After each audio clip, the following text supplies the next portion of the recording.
Hey guys, welcome back to Based MMA. We finally have some fight announcements. The UFC, Dana White himself just announced the main event for UFC Saudi Arabia, and that's going to be Robert Whittaker versus Khamzat Chimaev. A crazy matchup in the middleweight division. I think we were all expecting Khamzat Chimaev to be the main event of this card. Like, we knew that he was going to be part of the main event of this card. It was just about who was he really gonna fight. I personally thought, he might be facing Israel Adesanya. I think that would be a massive fight for UFC Saudi Arabia, a fight potential against Sean Strickland or Jared Cannonier. I wasn't really expecting Robert Whittaker to fight Khamzat Chimaev. I thought, if Robert Whittaker is gonna end up fighting later in the year, it's gonna be at UFC Perth at UFC 305. I mean, I think it's 305, or no, it's actually 304. But Robert Whittaker, he's not afraid to fight anybody. And that's what I love about Robert Whittaker, that he fights anybody, anyone, anytime, any place. And Robert Whittaker is going to be facing Khamzat Chimaev. And the more I thought about this matchup, I think this is a very interesting matchup. I think this is a matchup where I think a lot of people are gonna pick their sides, and they're gonna be debating on who is going to win this fight, because Khamzat Chimaev, he's an undefeated prospect, but it feels like his fight against Kamaru Usman, in his fight, he just lost all that aura. He lost all that hype against Kamaru Usman, because besides that very dominant first round that he had against Kamaru Usman, that second and third round didn't look too good. It was a controversial win. Maybe he didn't lose, but in my opinion, the fight should have been at least a draw.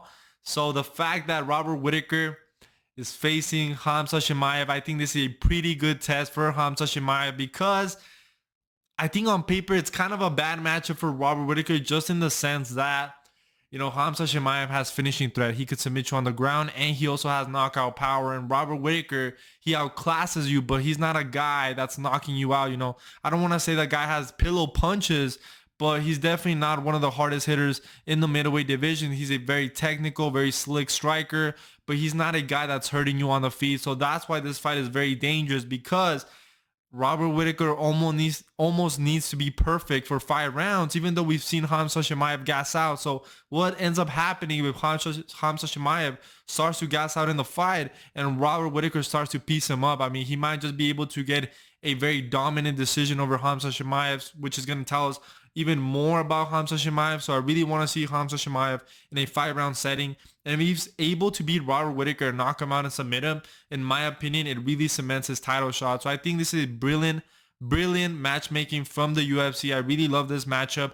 And I think this fight also gives us a lot of clarity on what might be happening in the middleweight division, because, now that Robert Whittaker is fighting Chimaev, I think it's pretty fair to assume that Israel Adesanya is most likely going to be facing Dricus du Plessis, in my opinion, probably at UFC Perth in August, because they also announced that the UFC is going to be going back to Perth in August. So I think it just makes sense to have Dricus du Plessis versus Israel Adesanya as the main event of that card.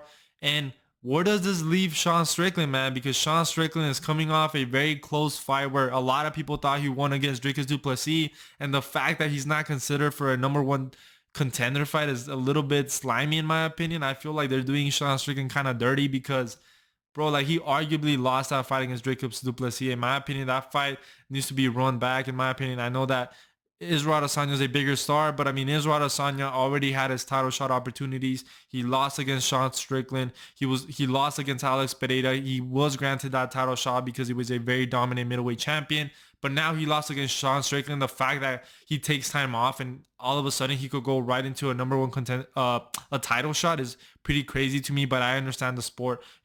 Nothing is fair, and I understand that Israel Adesanya is a big star, and I understand that the fight with Dricus du Plessis is going to sell a lot of pay-per-views. So I completely understand, but I still think it's dirty not to have Sean Strickland in a number 1 contender fight after that very close fight against Dricus du Plessis. In my opinion, it's very slimy. In my opinion, it probably should have been Sean Strickland versus Khamzat Chimaev for a number 1 contender fight, and then have Izzy versus DDP. I think that would have been perfect, but maybe Sean Strickland already has a fight. And I think this means that Paulo Costa is going to be facing Sean Strickland probably at UFC 302 or 303.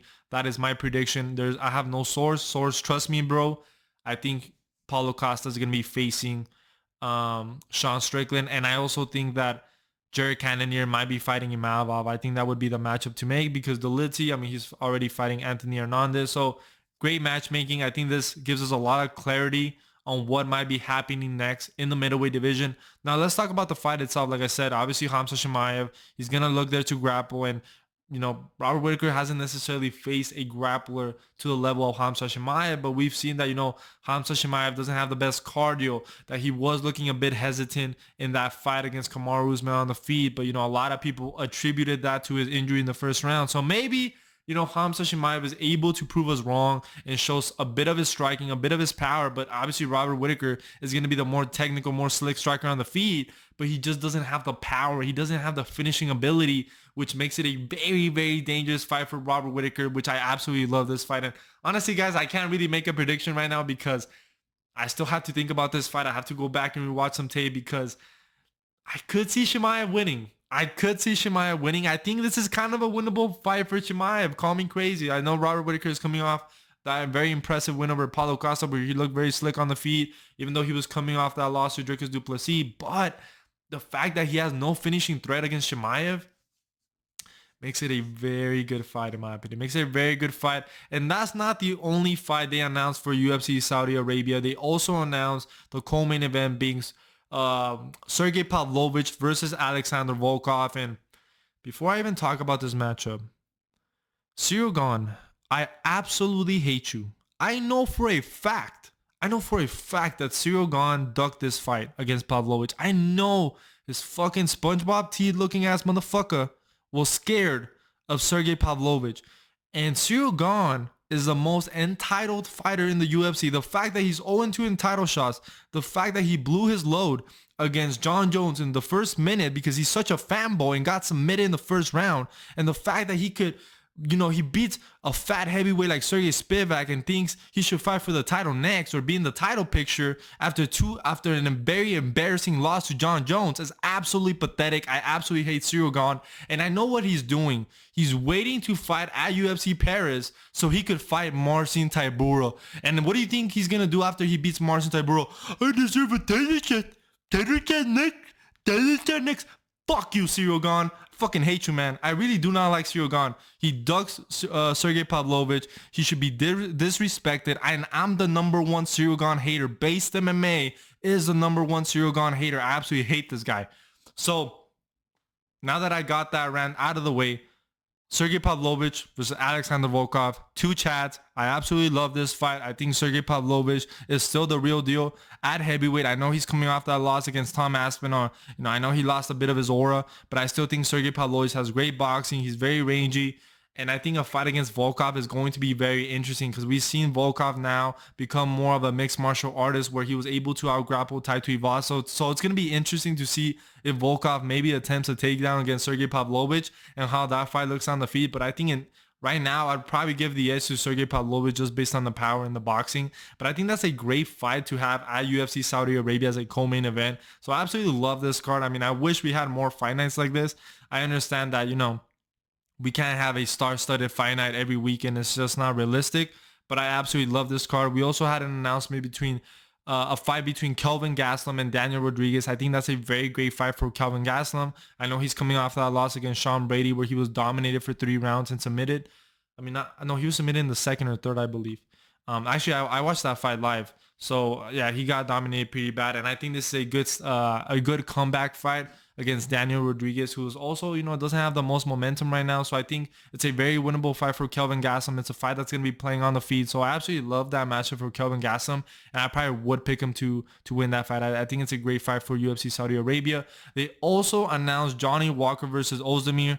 I like that fight too. It's going to be a fun fight. I could see Johnny Walker getting knocked out or him getting the KO'd, but I probably lean Johnny Walker. Also a great fight for UFC Saudi Arabia. It's great to see Johnny Walker back in the Middle East and probably doing some shenanigans. So I absolutely like that matchup. Also, they announced Shara Nurmagomedov. I hope I'm saying that right. Shara Bullet. I don't have his name on the screen, but I'm just going to Shara Bullet is fighting Igor Petrino, who's coming off that fight where he was losing and was able to come back with the win. I believe it was that fight where I don't remember if he lost or won, but I think he won that fight. And I think this is a good step up for Shara Bullet because I know maybe people were expecting a bigger name for Char Bullet to face, but I think it's a good step up, like actually build this contender. We saw Bruno Silva have success with the grappling, and we want to see a little bit more of his striking. So, you know, don't just rush these young contenders, like make them, you know, fight. You know, they fight a guy that's good, fight another guy, you know, that's not ranked and stuff. So really build these contenders before you give them a ranked matchup. I mean, we saw what they did with what's that guy that Sean Strickland faced at the fight night last year? Abus. We saw what they tried to do with Abus, where they try to give him Sean Strickland, and what ended up happening, he got fraud checked. So I think it's good for the UFC to, you know, build these contenders slowly. Not as slow as they're building up Bo Nickel, man. The fact that they gave him Cody Brundage is absolutely pathetic. But anyway, guys, those are the announcements for UFC Saudi Arabia. Like I said, I'm a big Strickland hater. Like I said, Robert Whittaker versus Khamzat Chimaev is a great matchup, is a real test for Khamzat Chimaev. And I also think it's kind of a winnable fight for him, in my opinion. The fact that Robert Whittaker doesn't really have any finishing threat. You know, he might be able to outclass him over 5 rounds just with the cardio, with the pressure, with the movement.